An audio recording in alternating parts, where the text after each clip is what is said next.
hacemos lo que estábamos comentando pues ahora. Tenemos desarrollo de software a la medida de soluciones cloud, soluciones digitales para e-commerce, experiencia digital también, analítica y ciencia de datos.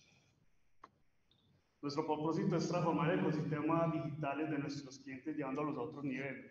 Nosotros sí tenemos algo pues, que nos caracteriza mucho, que no solamente nos dedicamos a hacer lo que está planeado en una historia de usuario, sino que también tratamos de generar y agregar mucho más valor a lo que hacemos. Esos son algunos de nuestros clientes. Tenemos el Grupo Argos, Azura, El Éxito, a mis aliados, Ambiente Gourmet, a Uisura, Medipiel, como les estaba comentando ahora, fuimos galardonados con la plataforma de e-commerce que se implementó, Oster, Mundo Único, y muchos de estos clientes también nosotros, como ser parte de la empresa, tenemos algunos beneficios en descuentos de sus productos. Somos partners de Vitex, de AWS, MRCs, y próximamente vamos a ser partners de Salesforce y Red Hat.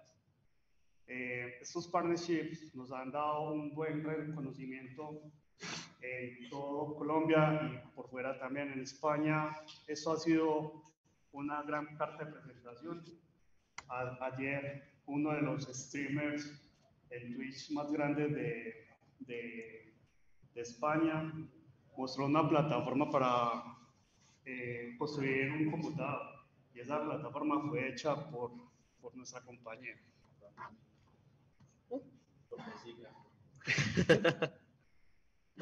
Estas son las tecnologías que utilizamos: backend, Java, Scala, Go, Node.js. En el frontend tenemos React, Angular, Vue, Flores, Xamarin también. En DevOps, CI, Jenkins. En Cloud tenemos AWS, Google Cloud. Y en analítica con Python y Spark.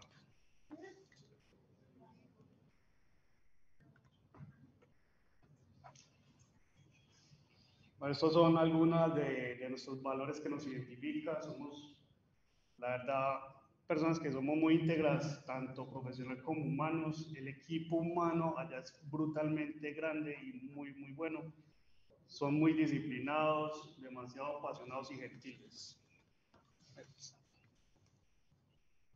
Esta es nuestra mascota, por decirlo así, se llama Naut, es lo que nos representa, es un astronauta.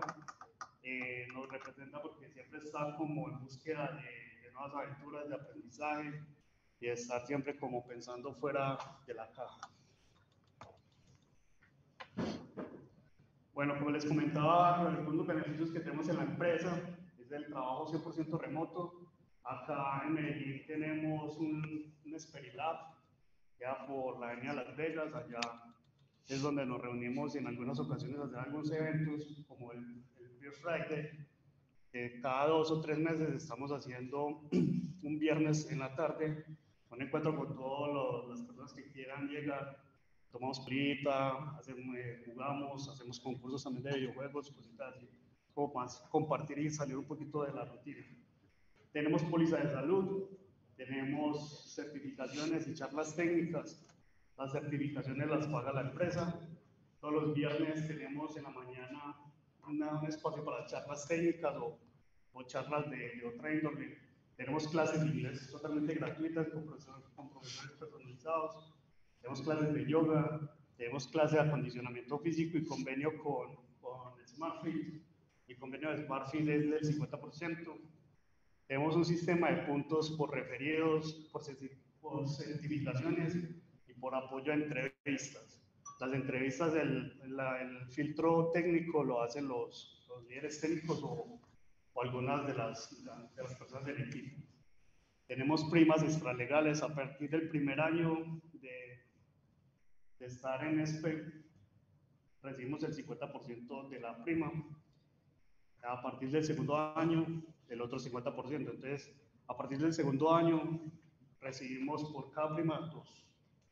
Tenemos celebraciones en fechas especiales y nos dan mediodía.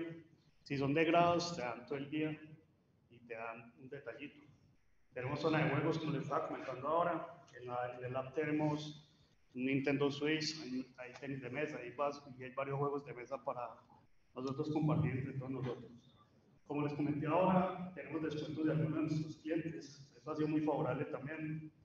Tenemos la Esperi House en Guatapé, nos la prestan por una semana, es totalmente gratuito, solamente usted tiene que pagar los pasajes para llegar allá y lo que vas a consumir, pues obviamente allá tienes que mercar. Pero es un espacio en Guatapé, al lado de la represa, al frente de la piedra, para que te disperses, traes desde allá con tu familia, tu pareja, y es totalmente gratuito, es un espacio brutalmente hermoso, la verdad. Y próximamente van a hacer unos privados también en España, creo que en las ciudades de Aranjuez. Y tiempo libre, acá no tienen ninguna restricción pues como para permisos o cosas así, desde que vos hables con tu equipo, no hay ningún tipo de inconveniente. Estas son las vacantes que tenemos hoy en día en Espel, una vacante de con conocimientos en Vitex. Para los que no conocen Vitex, los invito a que conozcan y aprendan. Vamos a dar una charla después. Se comprometió con una charla de eso está basado en React. Ahí tenemos aquí otros senseis, que aquí tenemos los dos senseis de Vitex de la empresa. También una analista funcional en Vitex. Tenemos una de 6 Development Representative, de Backend Developer en Java, un Market Specialist y un analista QA. Si alguien está interesado en algunas vacantes, me pueden contactar ahorita en el networking o se puede comunicar con el especialista de reclutamiento que se llama David Congote. Ese es los contactos de David Congote, lo pueden buscar en LinkedIn como David Congote o david@experimentality.co, o ahí está el número celular de él también. Como les comentaba, hoy es el que nos está patrocinando el refrigerio, y el speaker que tenemos hoy en día, ahí empatando el tema, se llama José Gómez, es líder técnico de Vitex en la empresa Experimentality Labs, una de las personas muy tesas, muy calidosas, tiene unas habilidades muy bacanas. Hoy nos estará hablando de peticiones y asincronismo en JavaScript. Entonces démosle una bienvenida a José.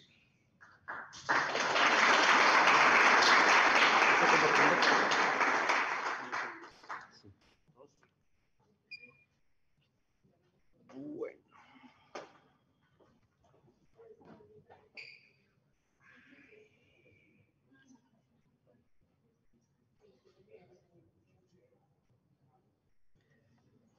Frank.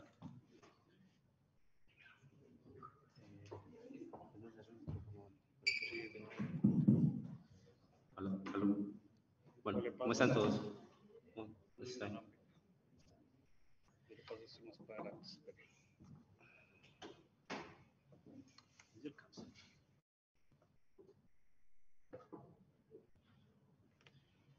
Aló, aló, sí, ¿cómo están? Antes de comenzar, me gustaría como contextualizarme un poquito con, no sé, como cuál es, más allá de la expectativa, como qué conocimientos iniciales tienen ustedes actualmente, digamos, hablando de temas de JavaScript o conocimientos en la web. Quisiera saber cuáles de ustedes han tratado, no sé, o ya han trabajado o han hecho algunos proyectos utilizando la tecnología JavaScript, y cuáles han utilizado este tipo de herramientas como lo son las peticiones y eso. ¿Cuáles tienen algo de experiencia? Uno, eso. ¿Aproximadamente cuánto tiempo? Digamos un año, más de un año, ¿quiénes? Listo. Entonces tengo una curiosidad, pues más allá del espacio y de lo que tengo. Lo proyecté pensando en principalmente las personas que están comenzando, que tienen una poca trayectoria o que básicamente quieren aprender o profundizar más acerca de estos temas. Listo. También quisiera entender. Yo vine fue porque acá no hablar algo muy puro, es decir, peticiones en JavaScript sin librerías.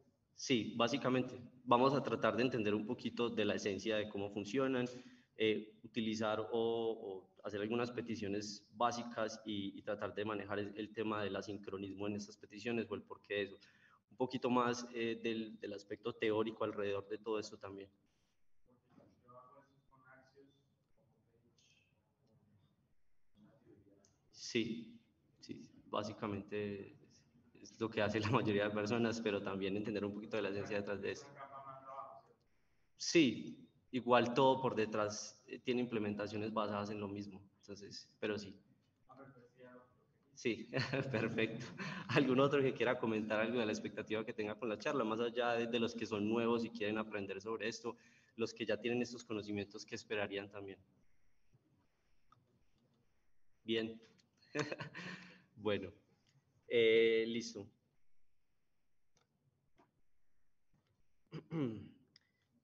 Entonces, el objetivo, digamos, que tenía o con el que pretendemos la charla es como explicar un poco y contextualizar acerca de la importancia o cuál es el rol que cumple el tema de las peticiones o la comunicación HTTP en los sistemas actuales de la web, ¿cierto? En las aplicaciones web actuales. Es importante porque, pues, para los que ya lo saben y para los que no, los sistemas actuales están, digamos, divididos por capas o cada uno tiene una función, una intención específica.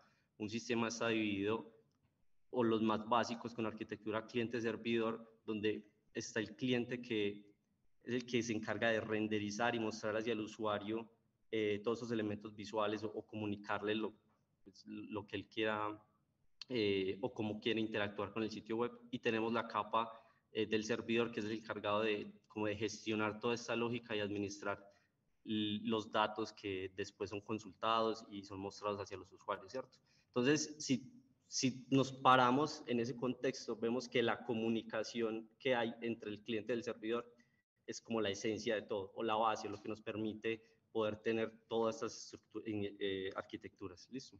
Entonces, digamos que por eso era el motivo de la charla, de que entendiéramos que una de las principales bases para que se dé la web como lo es hoy en día es básicamente la comunicación que se tiene en este tipo de arquitecturas.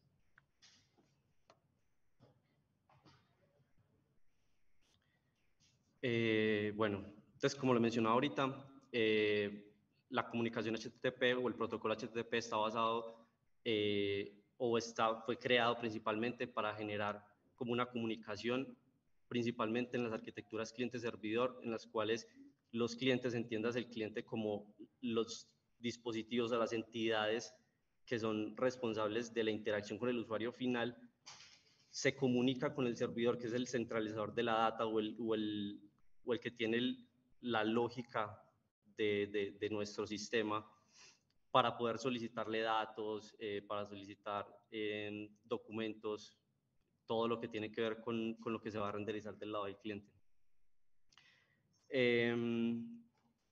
Avancemos un poquito con eso. El protocolo HTTP tiene una estructura definida para ayudarnos a hacer la comunicación entre el cliente y el servidor, y está basado en algunos métodos. Aquí solo puse como unos básicos, no son todos, existen muchos más. Dependiendo del tipo de método que se quiera utilizar, es como la interacción que yo voy a llevar a cabo con el servidor. Puedo utilizar los métodos GET o el método GET para solicitar o pedir datos hacia el servidor, pero también puedo utilizar los métodos como POST para poder enviar data al servidor cuando quiero crear algo nuevo. Asimismo, utilizar los métodos put o patch si quiero actualizar una data. Entre put y patch, la diferencia está en que uno se utiliza para modificar completamente una entidad de datos que yo quiera, o en un registro de una entidad de datos, y patch es modificarlo parcialmente. También tenemos el delete para eliminar algún registro o algo que queramos del servidor.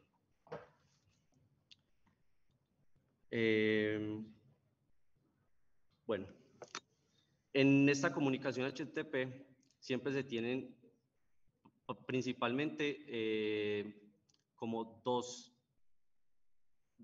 partes muy importantes. La primera sería la solicitud que se hace, que es el que interviene de parte del cliente, es el que inicia la comunicación. Siempre es fundamental entender que, por lo general, pues hay algunas excepciones con otras herramientas, otras cosas, pero en una comunicación básica HTTP, la comunicación siempre la inicia el cliente a partir de una solicitud.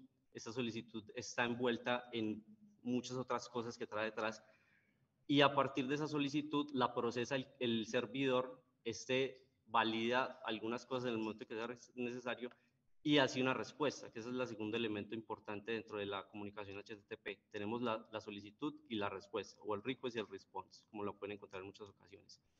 Estas respuestas no siempre son satisfactorias. En muchas ocasiones, por X o Y motivo, pueden ser anuladas o no son completadas por muchos motivos. Para que sea una buena comunicación entre el cliente y el servidor, se tienen unos códigos de respuesta HTTP.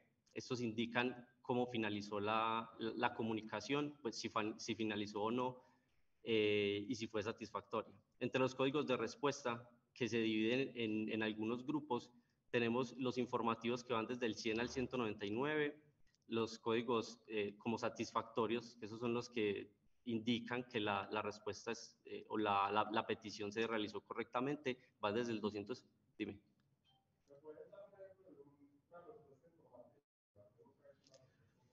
Tampoco lo tengo, la verdad, son muy pocos. Entre los más comunes vas a encontrar los 200, uno que otro 300 de redireccionamiento, los errores del cliente que son los más comunes y los 500 que son los del server.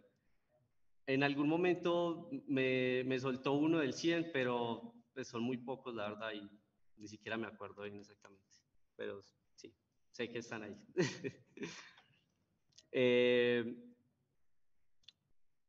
Bueno, como les mencioné antes, los de redireccionamiento, que son de 300 a 399, los del cliente, que son los más comunes, que son cuando las peticiones no se hacen correctamente o los recursos que se están solicitando pues no existen, no son encontrados, en fin, son problemas que surgen por la forma como se realiza la petición desde el cliente y no es posible procesarla completamente en el servidor. Y los errores del servidor, que son todo lo que sucede pues malo en el servidor y que no tiene como una explicación exacta o no se le quiere dar una respuesta al cliente de parte de eso.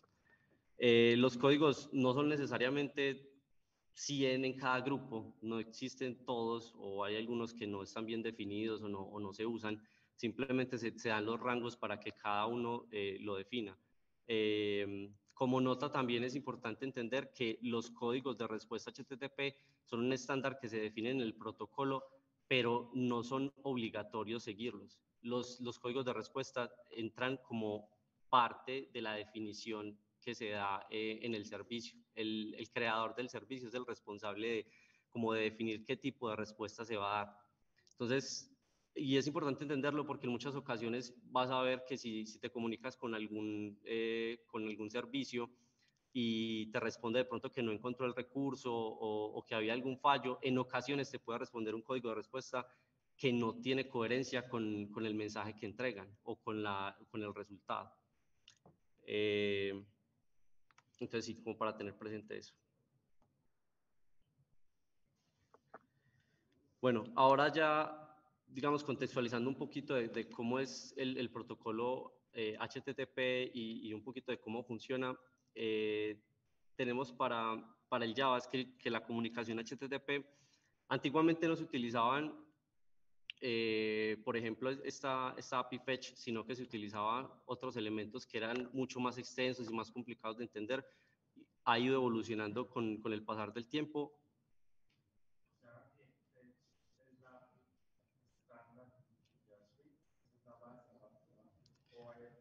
Antes de eso está otro. ¿Que se usa hoy en día? No, ya solo Fetch y otras librerías, pero nativamente en JavaScript se usa Fetch. Pues eso es lo que hoy en día tenemos. También hay que entender que JavaScript es un lenguaje que no es compilado, sino que es interpretado. Entonces todo depende de cada uno de los motores que interpretan el código que está en los navegadores. Entonces por eso ustedes pueden encontrar hoy en día muchas páginas que te dicen cuál es como la compatibilidad o la cobertura que puede tener ciertas herramientas que se exponen del lenguaje en cada uno de los navegadores. ¿cierto? Porque cada navegador tiene su propia forma de interpretar y ejecutar ese código JavaScript, y no todos son capaces de interpretar todas las herramientas que tiene el lenguaje. ¿Listo? Entonces, digamos que nativamente, por ser el lenguaje, se ha definido como un estándar el uso de Fetch o como algo básico, pero pues, eso se definió hace mucho, pero no todos los navegadores en ese momento eran capaces de interpretar las instrucciones con esta API, ¿cierto? Hoy en día creo que ya todos, entonces se podría decir que ya es lo más básico que se tiene. Igual no, también tiene que nos soporte para el API Fetch para el API de Fetch, ¿verdad? Perdón, no te escuché. Igual no, también tiene soporte nativo para el API de Fetch. Nativo, ¿Lo que se ha quedado? no sé si nativo. Sí.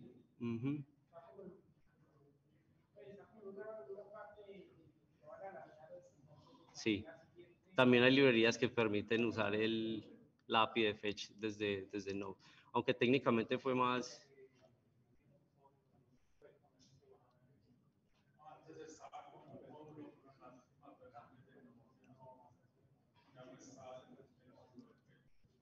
Uh-huh.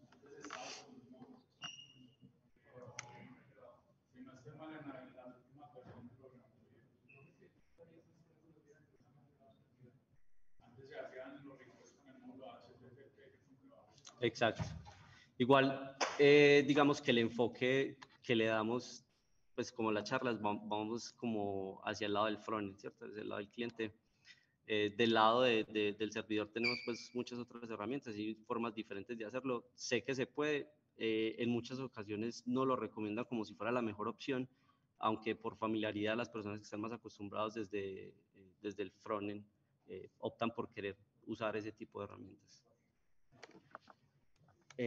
Bueno, entonces en la estructura de una petición básica utilizando la API de Fetch, entendiendo la API como un compendio de herramientas, unas interfaces que nos proveen algunas funcionalidades o algunos elementos para interactuar con las peticiones HTTP, tenemos que la función Fetch nos permite iniciar una comunicación con alguna API o algún servidor a partir de lo que llaman un endpoint, ¿cierto?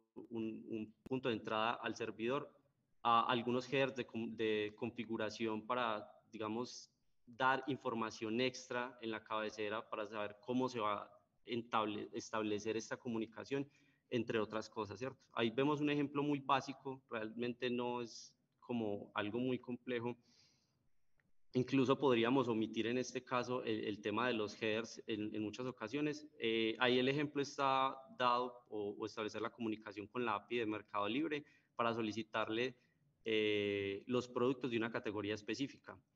Dependiendo de la implementación que se tiene el servicio en la API, te va a exigir o no algunos parámetros extra en la comunicación. En este caso, Mercado Libre me obliga a mí a especificarle cuál es el tipo de contenido que va a predominar en la comunicación. No solo puede solicitar archivos, objetos JSON, sino que puede solicitarle HTML, XML. Hay muchos tipos de datos que puedes solicitarle a la API. Entonces, algunas de ellas te piden que tengas que especificar claramente cuál es el tipo de dato que estás, o cuál es el lenguaje, o no, díganlo como quiera, que quieres recibir y que vas a mandar para que se puedan interpretar de la manera correcta. Bueno, antes de seguir con el tema de las peticiones, que hasta ahora ha sido como algo relativamente breve, quisiera que nos introduciéramos un poquito en lo que es el tema del asincronismo y por qué lo quiero mencionar o por qué estoy relacionando, digamos, estos dos temas. Para los que ya han trabajado con esto, saben que las peticiones son procesos que se llaman o que los categorizan como de larga duración o de mucha duración o de alto rendimiento. Bueno, son procesamientos que se hacen que requieren de un tiempo prolongado de ejecución. Y esto ocasiona que se genere como un bloqueo en la ejecución del código. En los casos en los que solo tenemos un hilo de ejecución, por ejemplo, en JavaScript, y que en algunas ocasiones es un proceso bloqueante. Entonces, sí. Cuando uno habla de JavaScript asincrónico, pues uno da mucho al concepto de luz infinito de Node, ¿cierto? O sea, no es como un motor que está trabajando todo el tiempo y la forma de no bloquearse es como trabajar como de atrasito. Exacto. No es multitask, sino que parece que lo puede. No, exactamente eso también iba a como introducirlo un poquito. Pero eso me ocurre una pregunta bien interesante. ¿Qué pasa si en el servidor no está corriendo Node, sino otro backend hecho con tecnología, por ejemplo, Microsoft? Eso ya es indiferente, porque la comunicación desde el lado del cliente es la que inicia y la que desde el lado del cliente es asincrónica y funciona de esta forma pues, en JavaScript. Por detrás puede ser cualquier backend y del lado del cliente no va a interferir en la forma como se comporta. Yo pensaba que lo asincrónico como metas Uh-huh. hay otra cosa que son como 4 cosas, ¿no? Promesas, callbacks, que ahora lo viejo, Aunque callbacks técnicamente es otra forma de verlo, pero sí. O sea que es desde el lado del cliente en JavaScript, le das la solicitud a un backend y el backend puede ser Python o lo que sea. Lo que sea, eso es indiferente. Incluso el concepto no se aborda solamente en JavaScript, hoy lo vamos a profundizar un poquito más particularmente con JavaScript, pero son conceptos alrededor de la programación en general, que cada uno de los lenguajes, dependiendo de la forma como está construido, tiene como una implementación o una forma de trabajarlo. JavaScript tiene su propia forma, pero no es algo exclusivo, digamos, del lenguaje. ¿Sí? O sea, bueno, perdón, hay que de pronto me desenfoqué un poco. Para los que no están tan familiarizados con estos términos o con esto que estamos hablando, voy a repetir lo que les había dicho inicialmente de, digamos, por qué voy a pasar de un tema al otro, por qué los estoy mezclando ambos. Todas las peticiones que se realizan en JavaScript son procesos que no sabemos cuánto van a durar, no sabemos si van a ser satisfactorios o no, entonces no se puede dar un flujo continuo, constante en la ejecución de nuestro algoritmo, sino que en algún punto empiezan a generar interrupciones. Entonces ahí es donde nace el concepto de asincronismo. El asincronismo nos permite a nosotros hacer como tareas en paralelo, por así decirlo. No son exactamente en paralelo en el caso de JavaScript, pero nos permite que algunas tareas no bloqueen el flujo de ejecución del algoritmo. Así, si ejecutas una tarea que es de una duración grande o que puede ser muy compleja, el algoritmo, el lenguaje permite que esa tarea trabaje, por así decirlo, en background, mientras sigue trabajando en la ejecución de las demás líneas de código. ¿Por qué menciono que realmente no es en paralelo? Tenemos, no sé si todos entienden lo que son los hilos de ejecución, es lo que nos permite a nosotros trabajar diferentes tareas al mismo tiempo. Realmente JavaScript es un lenguaje monohilo, o sea que solo tiene un único lenguaje, un único hilo de ejecución, perdón. Esto hace que sea más complejo el hecho de trabajar como ese tema del asincronismo. No se trabajan tareas exactamente al mismo tiempo, sino que él las trabaja con algo que se llama concurrencia. Trabaja las tareas como un pedacito de una, un pedacito de la otra, un pedacito de la otra. Así tiene como ese efecto o esa simulación de lo que sería un trabajo con multihilos, ¿cierto? O como paralelismo. Pero no es exactamente eso, sino que con la velocidad del procesamiento actualmente, pues para nosotros es una sensación de que es en paralelo. ¿Listo? Entonces, eso también nos da pie para hablar un poquito de que JavaScript al mismo tiempo puede ser síncrono, ¿cierto? Porque tiene muchos de sus herramientas funcionan de forma síncrona y serían bloqueantes, quiere decir que hasta que no termine la ejecución de una tarea, él no va a comenzar a otra, pero al mismo tiempo tiene, gracias al asincronismo y a esto que les explicaba antes, algunos flujos que se pueden comportar de forma asíncrona y no bloqueante. ¿Listo? Hasta ahora entendemos esos conceptos, los tenemos, pues fue claro. ¿Qué? Listo. Esto nos lleva al otro tema que comentábamos al inicio, y es el tema de las promesas. Entonces, ¿qué es una promesa en sí? Una promesa, como ahí lo dice, es el objeto que representa la terminación o el fracaso de un proceso asíncrono o de una operación asíncrona. Esa es como la base de todo lo que son las peticiones y lo que estamos hablando de la comunicación con los servidores. Si el procedimiento o si el proceso que se ejecutó se va a demorar mucho y va a generar una condición asíncrona, quiere decir que yo no estoy seguro si eso va a terminar bien, va a terminar mal, cuánto se puede demorar o cuánto no, y en ocasiones, no siempre, yo puedo querer que el código se siga ejecutando mientras espero la terminación de este último proceso asíncrono.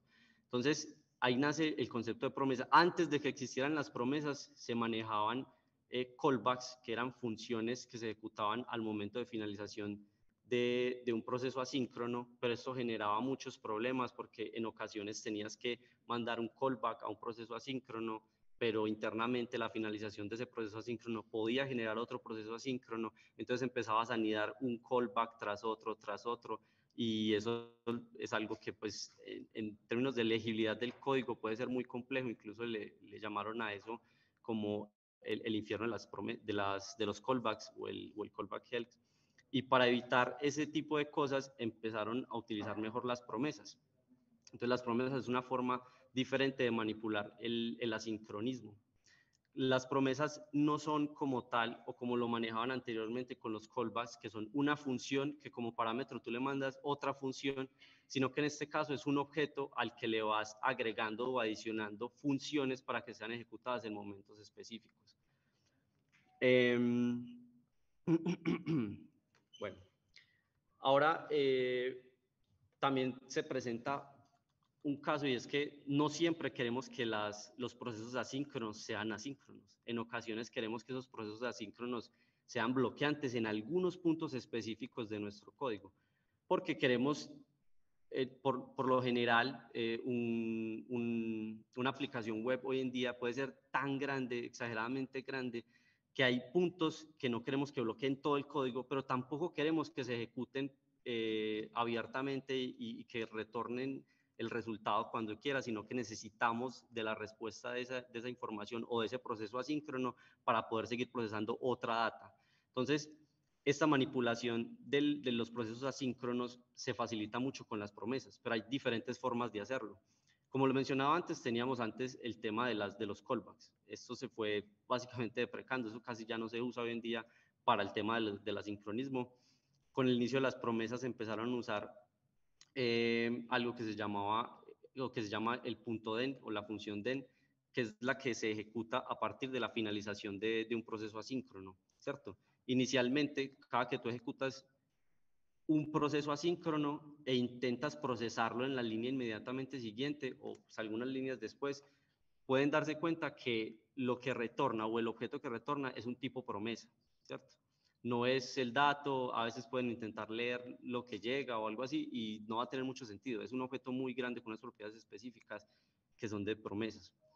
Eso indica que ese proceso todavía no se ha culminado y que necesita como ser procesado de una forma diferente. Con la función den podemos interpretar cuándo la promesa ya fue culminada. Esta finalización de la promesa nos retorna si es satisfactoria y si la promesa, o bueno, si el proceso asíncrono no es satisfactorio, se dispara es otra función que es el catch, ¿cierto? Es la que nos indica cuándo sucedió un error en el procesamiento de la promesa. La promesa tiene tres estados, o el proceso asíncrono tiene tres estados. Cuando está pendiente, cuando es satisfactorio y cuando falló, ¿cierto? Cuando fracasó. Dependiendo de los tres estados que se mantengan, la promesa va a tener un valor u otro. Y se van a disparar algunas de las funciones ya mencionadas o las otras.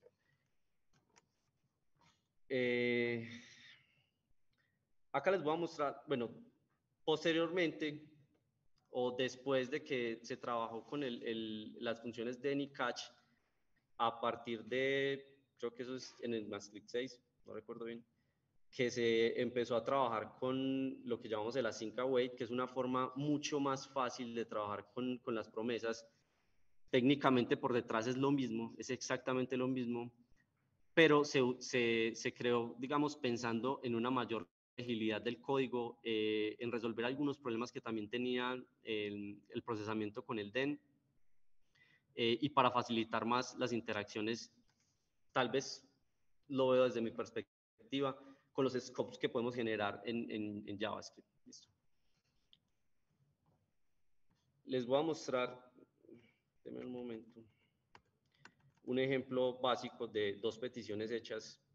Una es la misma petición, pero una procesada con, o manejada con el DEN y otra procesada con el async await. Más o menos cuáles serían las diferencias y ya si alguno tiene algún comentario sobre eso, podríamos iniciar la discusión sobre el tema. Listo.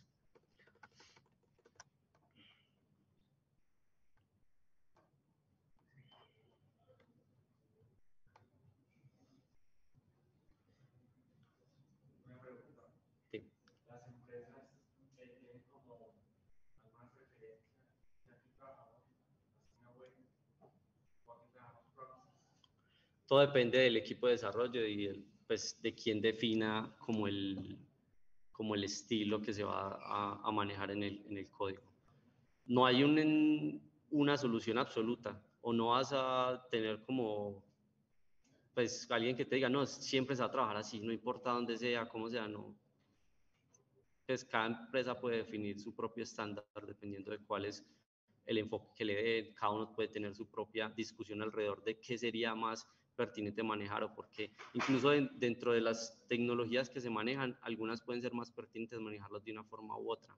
O, por ejemplo, tú que mencionabas el uso de librerías para este tema de las peticiones, en muchas ocasiones se pueden manejar librerías como Axios o incluso particulares librerías enfocadas en algunos frameworks o librerías como React o Angular. También incluso manejan otras que por detrás hacen lo mismo, pero están, digamos, o fueron creadas para suplir otras necesidades particulares, como el uso o el manejo de estados alrededor de esas peticiones y las respuestas que manejan.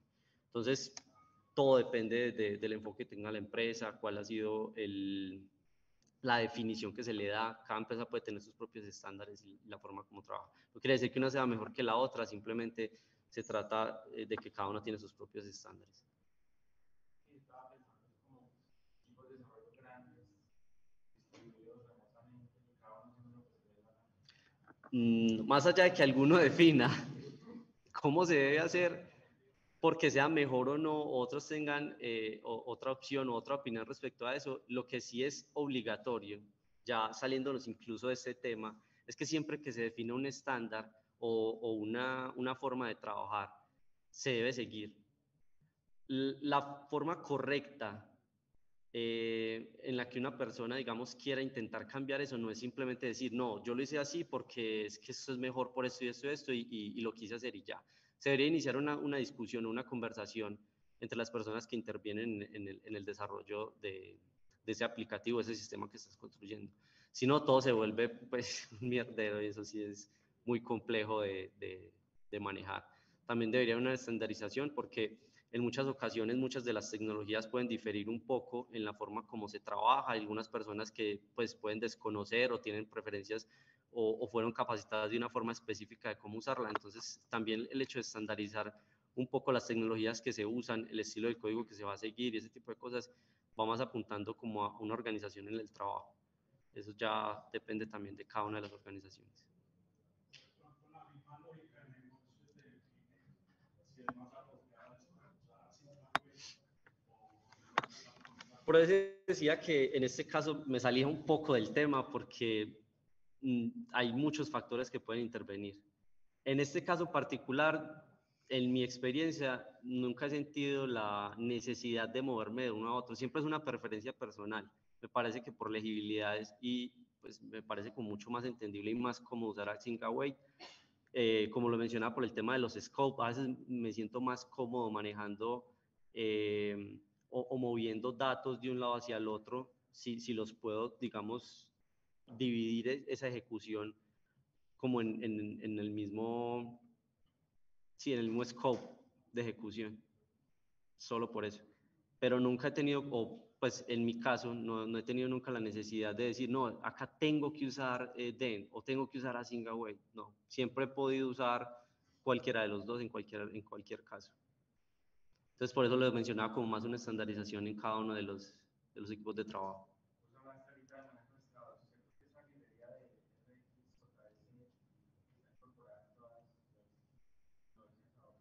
Incorporada. Sí. No, pues Angular la tiene metida en la... Sí.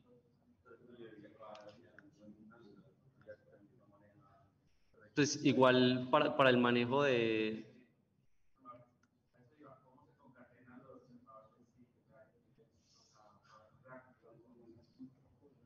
¿Cómo se manejan qué? ¿Cómo se concatena? ¿Cómo se une lo de los reactivos con esto?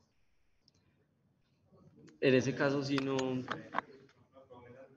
Sí, es que son conceptos muy diferentes, pues el tema de las promesas y los observables. Ajá. Es que dentro de la reactividad que tiene Angular que están mencionando, se maneja de una manera más distinta como se maneja dentro de esta idea de JavaScript como tal. Pues no se mezclan, básicamente. Bueno, entonces les quería mostrar estos ejemplos. Estoy consumiendo la API de Mercado Libre. Si alguno ha tenido como experiencia con eso, entenderá un poquito de cómo funciona. Sí se ve bien. El ejemplo lo hice pues, en una aplicación muy básica, muy sencilla en React. Lo único que está haciendo es instanciando un componente o el componente básico y en ese estoy ejecutando dos peticiones. Voy a comentar una de las dos por ahora. En un momento. Solo estaba haciendo esto como para dividir un poquito las dos formas de realizar las peticiones, ¿cierto? Entonces, la primera usando el punto .den, tenemos como este ejemplo un poco más completo en el que definimos el endpoint o a donde queremos apuntar el servicio al que queremos llamar. Seguido de eso tenemos un objeto que es comúnmente llamado los options, que es donde tenemos todas las configuraciones que van alrededor de la comunicación. Se define siempre el método que se va a usar, como se los mencionaba antes, el get, el post, el put, patch, delete, entre otros que existen. Y los headers, que son como cierta información que van en el encabezado para definir un poco más cuál va a ser el comportamiento de esta comunicación. Ahí tenemos el uso del den para hacer la manipulación de la promesa. El fetch genera siempre una promesa, por lo tanto yo no puedo como fácilmente meter eso en una constante y empezar a procesarlo de ahí hacia adelante, sino que tengo que hacerlo con algún método que me ayude a manejar el asincronismo. El den, por ejemplo, se dispara al momento de que finalice el proceso asíncrono solo cuando es satisfactorio. En el momento en el que eso sucede, el punto .den recibe pues una función callback que se va a ejecutar para ya, digamos, poder procesar ese resultado. En este caso, o lo más común, enfocado en las peticiones, siempre resolvemos la promesa o pues el resultado preguntando si esto fue satisfactorio o no con el OK, que es un parámetro que siempre llega en la respuesta de la petición. Es el equivalente como a preguntar si el estatus de la petición está entre los correctos, que son el 200 y el 299. Y ya de acuerdo a eso puedes hacer el procesamiento que quieras. Eso no quiere decir que siempre tenga que ser todo correcto. Hay ocasiones donde el procesamiento de las peticiones ya puede partir de una lógica interna. Yo, por ejemplo, podría validar si la data se corresponde a cierta lógica que yo quiero, si me responde con el OK, pero me llega, yo qué sé, un array vacío o un array que no tiene información exacta de lo que yo quería. También podría disparar yo intencionalmente un error para que se haga un procesamiento equivocado de la promesa. Entonces, hay muchas formas en las que podemos hacer ese procesamiento de las peticiones dependiendo de la necesidad puntual que tengan o de la lógica que ustedes quieran implementar. En este caso, por ejemplo, la forma de disparar ese error o la finalización, digamos, de fallo de la promesa, lo podemos usar con el throw y generando un nuevo error ya con el comentario que ustedes quieran o el mensaje que quieran, o incluso en el caso en el que el error llegue desde el servidor, lo podríamos redirigir y procesar de alguna manera hacia el usuario, ¿cierto? Siempre pensando que todo lo que hacemos en el frontend solo tiene sentido si podemos comunicarlo de la manera correcta hacia los usuarios finales. Es el único sentido que tiene el frontend. Siempre tratando de aislar en mayor medida la lógica de negocio que podamos. No deberíamos tratar de incrustar tanta lógica de negocio en el frontend, porque pues, digamos que la única responsabilidad de él es poder presentar, o como capa visual es presentar esos elementos visuales hacia el usuario y que ellos puedan interactuar con ellos cómodamente. Bueno, acá podemos ver que incluso el procesamiento de las promesas no es algo que se hace en una sola etapa. Podemos tener promesas que a su vez en el procesamiento o en su finalización pueda generar nuevas promesas y esta a su vez se tenga que procesar nuevamente. Acá, por ejemplo, las promesas, las peticiones que siempre se hacen tienen una respuesta que no es, no se puede leer como un objeto realmente, aunque tiene la estructura y la sintaxis de un objeto, viene marcado como si fuera un texto, por así decirlo. Entonces siempre se hace una transformación de este texto a algo que sea más entendible por el lenguaje. En este caso se transforma en un JSON. Esta función JSON también es algo que nace a partir como de esta interacción con las peticiones. Pero eso también es un proceso asíncrono, por lo tanto genera una promesa. Entonces no podemos simplemente trabajar con él como en ese mismo bloque, en ese mismo scope, sino que tenemos que procesarlo con otro manejador de ese asincronismo. En este caso usamos nuevamente el punto D y repetimos el proceso suponiendo el caso que sea necesario una y otra vez. Dime. Pues porque digamos que por prácticas cuando estás trabajando, digamos, por legibilidad, sí. deberías tratar como de dar el por lo que estás diciendo. Pues antes de dar el tema del callback head, pero ahí no es, bueno, cuando hablaban del callback head, en muchas ocasiones también se le decía, o no recuerdo cuál era el término exacto, pero mencionaba algo de la pirámide, porque si ustedes lo ven, cada que ustedes anidan funciones o van anidando elementos que generan un scope, se va generando como una pirámide hacia la derecha, ¿cierto? Eso no sucede acá, porque cada procesamiento del DEN se hace a un nivel más hacia afuera. Sí, sí. Pero es necesario en muchos aspectos. Pues en este tal vez en algunos casos no, dependiendo también de tu lógica particular y de lo que quieras implementar, pero si necesitas procesar las promesas y una promesa genera otra ejecución de otra promesa o retorna otra promesa, sí o sí tienes que procesarla así, o si no vas a terminar sin poder tener el control, o bueno, si no te interesa tener el control de la finalización de esos procesos asíncronos, no hay ningún problema, lo dejas ahí y que terminen cuando quieran.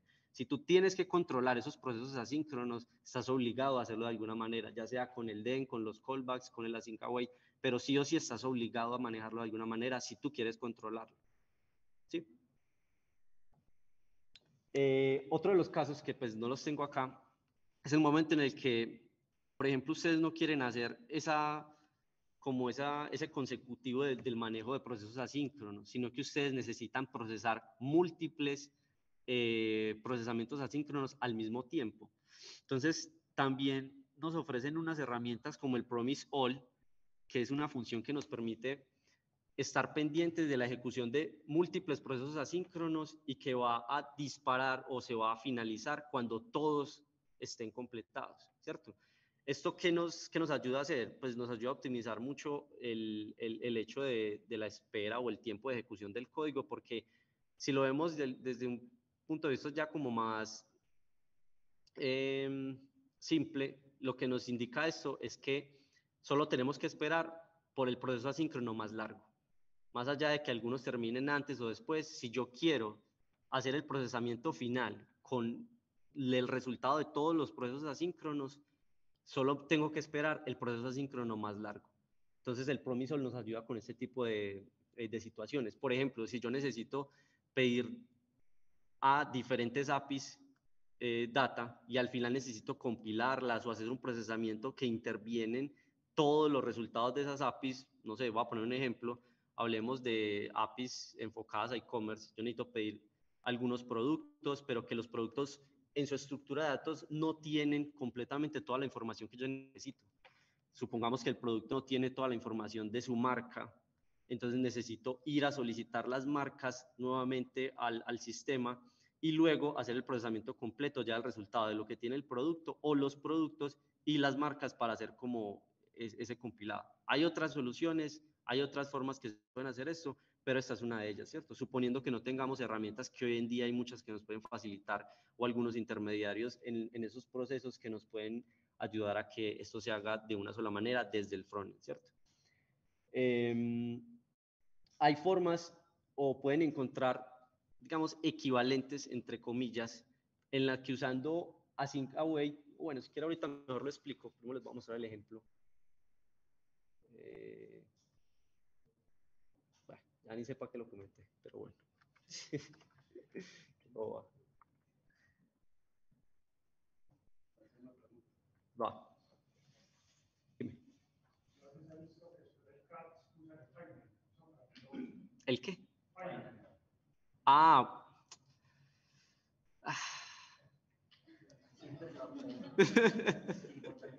Es que eso, el den, exacto, el den y el catch se disparan con estados específicos de la promesa. El den es cuando es satisfactorio y el catch es cuando falla. Pero el finally siempre se va a ejecutar sin importar cuál sea el estado con el que finalizó, por así decirlo, ese proceso asíncrono, ¿cierto? ¿Cuál fue el último estado por el que pasó la promesa? ¿Listo? Esa es como la única. Por ejemplo, un uso muy frecuente de eso es que, por lo general, como ya lo he mencionado, la capa del frontend es responsable por la interacción o la visualización de los elementos en pantalla para el usuario. Siempre que tú haces una petición, ¿qué es lo primero que el usuario necesita ver? Que eso, que es un proceso asíncrono y que se demora mínimamente, me informen a mí que se está procesando. Yo quiero ver algún elemento de cargando o algo así, ¿cierto? Sin importar si la petición es satisfactoria o falló, ese proceso o ese elemento que estaba cargando ya se debe quitar. Entonces se usa, por ejemplo, en el finally, el procesamiento de algunos elementos como el loading o algunas cosas con mensajes o cosas que pueden ser más estándares sin importar cuál fue el estado final de ese proceso asíncrono. ¿Listo? Bueno, entonces acá tenemos el otro ejemplo, pues, o el mismo, pero usando ya async await, ¿cierto? Entendiendo que el async o la palabra reservada async está hecha para definir que una función, bueno, y no lo había mencionado, pero cuando hablamos de procesos asíncronos en JavaScript, que es un lenguaje funcional, nos referimos a funciones. Aquí lo único que podemos llamar asíncrono es una función, ¿cierto? Entonces, cada que queramos que algún procesamiento sea asíncrono, lo podemos definir con la palabra reservada async. Lo que va a hacer es que dentro de esa función podamos también usar o nos habilita la posibilidad de usar la palabra reservada wait para empezar a hacer controles o bloqueos dentro de ese scope. Hay que tenerlo muy claro. El hecho de yo decirle que espere por un proceso asíncrono dentro de esa función que yo definí como asíncrona, no quiere decir que por fuera también se esté haciendo un bloqueo de todo el hilo de ejecución del JavaScript. Eso genera que la primera función que yo cree sea asíncrona y donde yo la llamo, si no hago un control de esa misma función, al mismo tiempo va a ser un proceso que va a ser en paralelo con el resto de la ejecución. No sé si eso fue claro, tal vez fue un poco enredado o a todos les quedó claro de eso. Si tienen alguna duda con respecto, dime. Una pregunta. En la async la wait siempre se menciona como una dupla. Sí. Siempre tiene que, cuando hay una wait, tiene que haber una sync. Sí. Cuando hay una sync siempre tiene que haber una wait. Sí. En la nueva versión ya no es necesario. Bueno, hasta donde lo tenía entendido, sí. Pues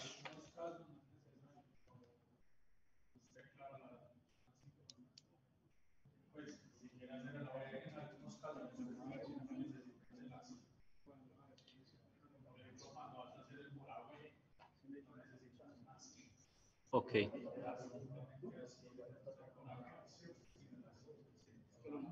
Por lo general, siempre se debía usar.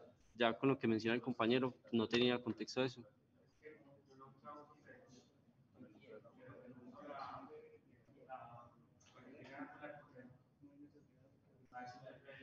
Sí. Entonces, vi que usaste fetch como y aparte quiere decir que fetch devuelve la promesa. Sí, exacto. Entonces, la pregunta es, ¿cómo sé qué función de una promesa para usarla? Pues ya sí tendrías que ir a consultar cuáles son las, nativamente, las funciones que son asíncronas dentro del lenguaje, ¿cierto? Por lo general, como lo mencionaba inicialmente, todo lo que requiera un procesamiento de larga duración, es que algo así más o menos es como lo definen, nativamente lo vuelven una función asíncrona.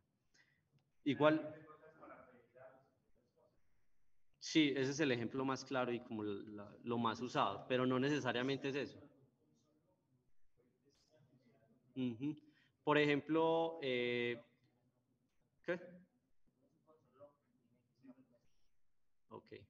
Si utilizas funciones para manejar intervalos de tiempo, el set timeout, set interval, también son como elementos del lenguaje que generan promesas, ¿cierto? Y pueden haber muchas cosas dependiendo de...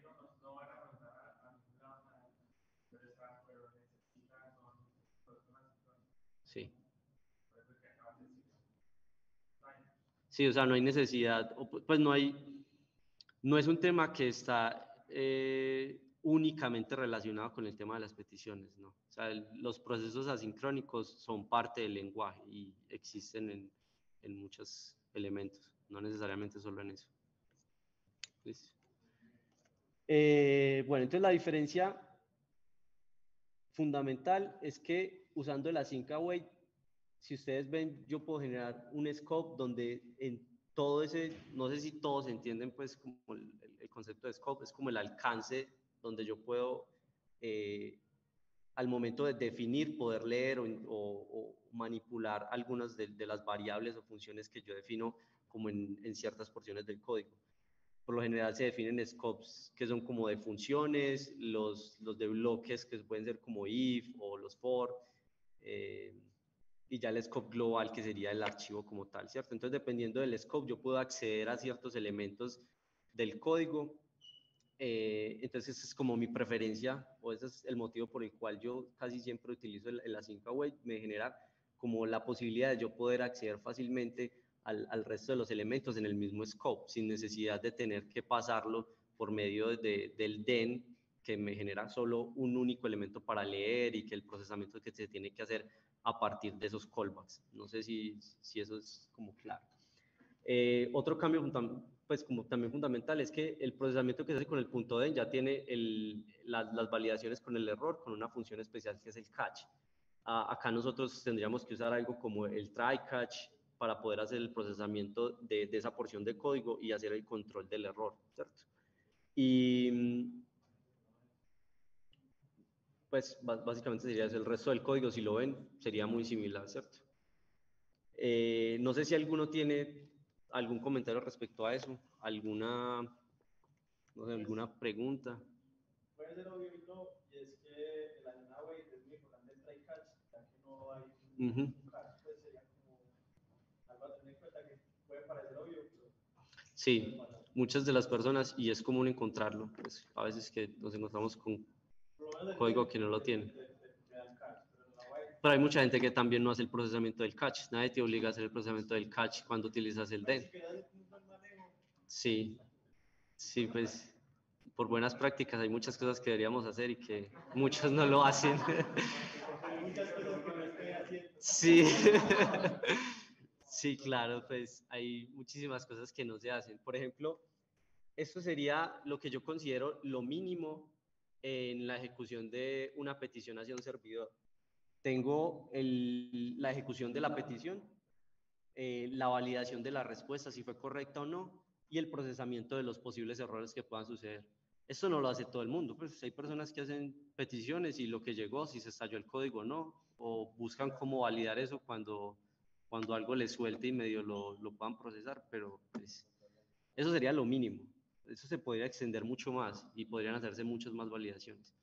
También en el tema de las peticiones podríamos utilizar o extraer cierta lógica que tenemos ahí para poder generar capas intermediarias antes de hacer el procesamiento final de los datos.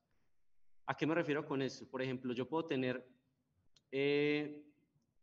definidas funciones bases que van a ser el get, el post, el put, el patch, ¿cierto? Solo son genéricas. Esas funciones no hacen una petición específica, no tienen el endpoint definido, sino que reciben como parámetro, están esperando que si alguien las va a llamar, hey, mándame cuál es el endpoint, si tienes headers especiales o no, Y luego tengo capas que van un poquito más allá, donde ya interfiere un poquito más la lógica. Ya puede que no le llames a la función get, post, sino que le llames get product, create product o algo así, ¿cierto? Estas a su vez son las que uno llama desde los componentes y estas funciones llaman a estos otros que son como ya esos servicios finales, que son los que se encargan de generar la estructura base, que está muy estandarizada en muchos casos. Y eso, ¿para qué o por qué es útil? ¿O en qué momentos es más útil eso? Puedes tener una lógica que se desacople de la implementación final que se da en la comunicación, ¿cierto? Si en algún momento, por alguna definición de diseño en todo el proyecto se decide cambiar o migrar a otra herramienta para hacer la petición, tú no tienes que ir a cambiar todo el código. Solo vas y cambias la implementación final, que es donde están definidos los get, post, put, patch y ya. Pero no tienes que ir a cambiar las funciones que van y piden específicamente algún elemento o alguna entidad que validan si esa entidad llegó bien o no, si se tiene que hacer una transformación antes de mandarla al componente que la va a renderizar o ese tipo de cosas. ¿Listo? Entonces, también es como importante entender que al momento de generar estas peticiones se pueden generar diferentes capas que nos ayuden como a aislar un poquito el tema de la lógica que yo voy a manejar y la implementación ya básica que se hace hacia la comunicación con el servidor. No sé si alguno tiene alguna otra pregunta. La misma que la anterior como modificación. Si fetch vuelve promesa para que le pusiste el wait. ¿Si fetch qué? Si ya el set es asincrónica y vuelve promesas, ¿tú la haces más asincrónica aún con el wait? No. La palabra reservada wait no es para volverla sincrónica, es para generar un control o un bloqueo en ese proceso asíncrono. Ahí es donde... Exacto, sí, literalmente es eso. La traducción nos ayuda mucho a entender qué es lo que hace. Lo que hace es que el fetch ya es un proceso asíncrono y genera una promesa. En la ejecución normal del código en JavaScript, lo que generaría es que la siguiente instrucción se va a ejecutar sin que se termine la anterior. Con el await la estoy forzando a que espere a que termine para poder seguir con el flujo de ejecución. ¿Listo? Y como lo mencioné anteriormente, hay que tener presente que eso es un proceso asincrónico, que ese flujo lo define dentro de ese scope. Esta función, donde es llamada esa función que yo creé, si yo no controlo el asincronismo, por fuera ninguno lo va a entender que tiene que parar, esperar a que termine todo ese proceso interno ni nada. ¿Listo? Espera que termine el proceso y continúa. Bueno, creo que eso sería todo. Ya por último, digamos, los que ya tienen mucha experiencia con el tema de los procesos asíncronos y las peticiones y eso, no va a ser mucho, pero les traía una propuesta. Denme un momento acá. Para los que son un poco más nuevos en todo el tema del desarrollo web o los que no tienen mucha experiencia con estos asuntos, les traía un ejercicio muy básico. Hay unas APIs que son muy comunes para aprender, son APIs públicas. Por lo general, la comunicación con APIs siempre se da a partir de múltiples interacciones. No tienes como la posibilidad de ir directamente a comunicarte y pedirles datos. Necesitas hacer un proceso como de autenticación, pedir algunas credenciales para posteriormente así empezar a comunicarte de una forma que ya está restringida a partir de lo que estás autorizado a hacer con esa API, ¿cierto? Pero tenemos APIs públicas que están hechas, digamos, para aprender o para interactuar de alguna manera con ellas, con un tema más lúdico o más didáctico, ¿listo? Entre ellas, una de las más comunes es JSON Placeholder, que nos expone como ciertos endpoints con los que nos podemos comunicar. No solo eso, sino que para los que no son, digamos, muy expertos en temas de backend, JSON Placeholder es solo una parte de algo, creo que se llama JSON Server o algo así, si alguien me corregirá y lo conoce. Es una herramienta que nos permite montar servidores en local, no sé si eso, si eso es en local, a partir de un objeto JSON y ya. Solo a partir de un objeto JSON se lo mandas a la herramienta y eso te genera toda una API básica, un CRUD básico con esa API y pues, tiene la posibilidad de responder ante los métodos básicos el get, post, put, patch y el delete. Entonces podrías interactuar como si fuera una API de verdad, pero con tus propios datos, ¿cierto? Entendiendo que las APIs públicas no te permiten ir a modificar los datos que ya hay ahí, pues por obvias razones, no va a estar todo el mundo eliminando la data y pues que ellos estén alimentándola todo el tiempo. Entonces, las peticiones que son de post, patch y put en las APIs públicas por lo general son más como ficticias. Eso no va a representar un cambio real en la data que tiene por detrás. Si quieres ver eso reflejado en un ejemplo real para los que estén aprendiendo, los que apenas estén comenzando en este mundo, podrían usar este tipo de herramientas que les ayuda a generar servers de una forma muy fácil sin necesidad de ustedes tener que programar. Para los que también quieran adentrarse un poquito más o quieran hacer algo diferente, podrían utilizar APIs pues ya un poco más complejas o que los reten un poquito más, de pronto usar APIs como la de Mercado Libre o si quieren consultar APIs de Google como la de Google Maps o cosas así para empezar a interactuar con cosas un poquito más robustas o más reales, también lo podrían hacer. Bueno, eso sería todo, muchachos. Dime.